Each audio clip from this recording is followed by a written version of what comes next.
Hello students, welcome to Shiny Max. 7ஆம் வகுப்பு பருவம் 3 எடுத்துக்காட்டு 3.10 பார்க்கலாம். தீர்க்க அப்படின்னு கொடுத்துருக்காங்க. 2x கூட்டல் 4 <18. இங்கே எக்ஸ் ஓர் இயல் எண் ஆகும் அப்படின்னு கொடுத்துருக்காங்க. எக்ஸ் வந்து இயல் எண். ஃபர்ஸ்ட் இயல் எண்ணுனா என்னன்னு எழுதிக்கலாம். சரிங்களா? இயல் எண் ஞாபகம் வச்சுக்கோங்க. எப்போவுமே இயல் எண் 1லேருந்தே தொடங்கும். 1க்கு அடுத்து என்ன வரும்? 2, அப்புறம் 3, அடுத்து 4, இந்த மாதிரி போயிட்டே இருக்கும். அதாவது 4க்கு அடுத்து 5, 6, 7 இந்த மாதிரி வந்துட்டே இருக்கும். சரிங்களா? இதுதான் இயல் எண். இங்கே நீங்கள் ஞாபகம் வச்சுக்க வேண்டியது எப்போவுமே இயல் எண் 1லேருந்து தான் தொடங்கும். ஓகே, இப்போ நம்ம எக்ஸோட மதிப்பை தான் கண்டுபிடிக்கணும். அதுக்கு முதல்ல இந்த சமன்பாடு அப்படியே எடுத்து எழுதிக்கலாம். 2x கூட்டல் 4 <18. எக்ஸோட மதிப்பு தானே கண்டுபிடிக்கணும். அப்போ இந்த சைடு எக்ஸை மட்டும் வச்சுக்கணும், மற்றது எல்லாத்தையுமே அந்த பக்கம் கொண்டு போயிடலாம். ஓகே, ஃபஸ்ட்டு 2x அப்படியே எடுத்து எழுதிக்கலாம். <18. முதல்ல ப்ளஸ் 4 அந்த பக்கம் கொண்டு போக போகிறேன். ப்ளஸ் 4 அங்கே போச்சுன்னா -4 மாறும். ஓகே, 2x <18லேருந்து 4 கழிச்சா என்ன கிடைக்கும்? 14. இனி எக்ஸை வச்சுக்கலாம். சரிங்களா? <14. இப்போ அந்த 2 இங்கே பெருக்கல்ல இருக்கு, அந்த பக்கம் போச்சுன்னா வகுத்தெல்லாம் மாறிடும். அப்போ டிவைடருக்கு கீழே 2 எழுதிருங்க. இப்போ இது ரெண்டுமே 2 எப்படி கேன்சல் ஆகும்? 2 2 7 2 14. அப்போ எக்ஸ் லெஸ் தேன் இங்கே என்ன தான் பாக்கி? 7 மட்டும் பாக்கி இருக்குது. கீழே இருக்கக்கூடிய 1 எழுதணும்னு அவசியம் கிடையாது. இப்போ எந்த சைடு வாய் திறந்துருக்கோ அதுதான் பெருசு. அப்போ 7 இருக்கக்கூடிய சைடை பார்த்து வாய் திறந்துருக்கு. அப்போ 7 தான் என்னது? பெருசு. அப்போ எக்ஸோட மதிப்பு எப்படி இருக்கும்? 7 விடைக்கும் சின்னதாக இருக்கும். ஓகே, அப்போ எக்ஸோட மதிப்பு எழுதிக்கலாம். நம்மளுக்கு வந்து எக்ஸ் வந்து ஒரு இயல் எண் அப்படின்னு கொடுத்துட்டாங்க. இயல் எண் வந்து 1லேருந்தே தொடங்கும். அப்போ எழுதிக்கலாம். 1, அடுத்த 2, 3, 4, 5, 6 இதோட ஸ்டாப் பண்ணிக்கணும். ஏன்னா இங்கே அடியில் கோடு இல்லை. <= இந்த மாதிரி அடியில் கோடு இருந்துன்னா 7 எழுதிக்கலாம். கோடு இல்லை, அப்போ 7 எழுதிக்கக்கூடாது. அதுக்கு முன்னாடி உள்ள நம்பர்லேயே ஸ்டாப் பண்ணிடணும். சரிங்களா? பார்த்தீங்களா? 7 விடைக்கும் சின்ன நம்பரை நம்ம எழுதிக்கிட்டோம்.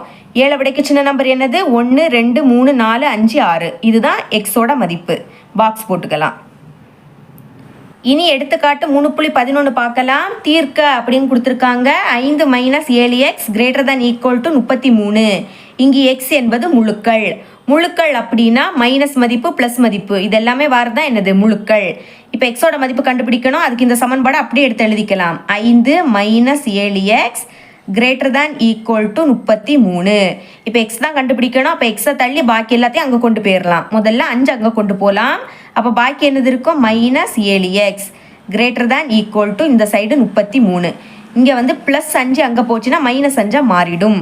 அடுத்த -7x அப்படியே எடுத்து எழுதிருங்க. > 33லேருந்து 5 கழிச்சா என்ன கிடைக்கும்? 28.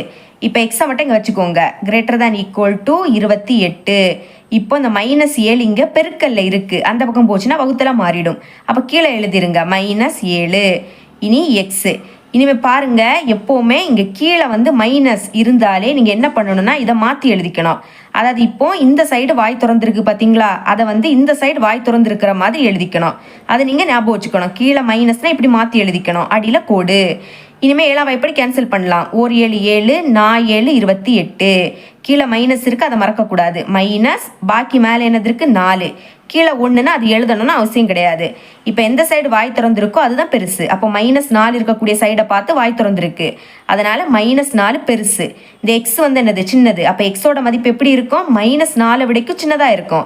ஏன்னா இந்த சைடு வாய் திறந்துருக்கிறதுனால -4 தான் பெருசு. எக்ஸோட மதிப்பு என்னது? சின்னது. அப்போ எக்ஸோட மதிப்பு -4 விடைக்கும் சின்னதாக இருக்கும். எழுதிக்கலாம். x அடியில் கோடு. அப்போ இந்த -4 மறக்காமல் எழுதிடணும். ஞாபகம் வச்சுக்கோங்க. அடியில் கோடுனாலே இந்த நம்பரை அப்படியே எடுத்து எழுதிக்கணும். இப்போ -4 விடைக்கு சின்ன நம்பர் எதெல்லாம் வரும்? -5, அடுத்த -6 இந்த மாதிரி போயிட்டே இருக்கும். -7 -8.